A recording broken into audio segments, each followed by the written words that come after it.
దశాబ్దాల కాలంగా రోడ్డు సౌకర్యం లేని దతిరాజేరు మండలం భోజరాజపురం గ్రామానికి 2 కోట్లతో నిర్మించిన బీటీ రోడ్డును మంత్రి కొండపల్లి శ్రీనివాస్ శుక్రవారం ప్రారంభించారు.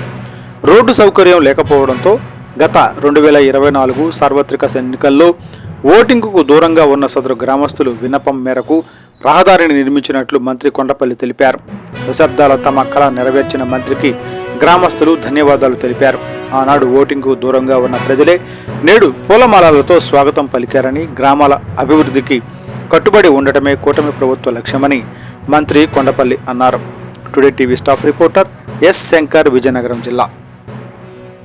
ఎందుకంటే ప్రభుత్వం మీద, ప్రజా నాయకుల మీద నమ్మకం కోల్పోయామని ఆ రోజు ఎలక్షన్స్ బాయ్కాట్ చేసి ఎవరు కూడా ఎలక్షన్స్లో పార్టిసిపేట్ చేయలేదు.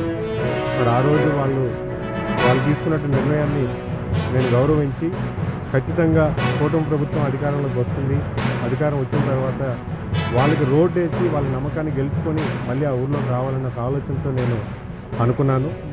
మరి అదే దశగా వచ్చిన వెంటనే ఈ రోడ్ శాంక్షన్ చేయడం జరిగింది. రోడ్ శాంక్షన్ చేసి వెంటనే పనులు కూడా వేగవంతం చేసి కంప్లీట్ చేయడం జరిగింది. సంవత్సరం లోపలే రోడ్డు కూడా కంప్లీట్ చేయడం జరిగింది. అది ఈరోజు నేను ఆ గ్రామానికి మళ్ళీ విజిట్ చేసి ఈ రోడ్డు ఓపెనింగ్ కోసం రావడం జరిగింది. ఈ గ్రామస్తులు అయితే చాలా ఆనందం వ్యక్తం చేశారు.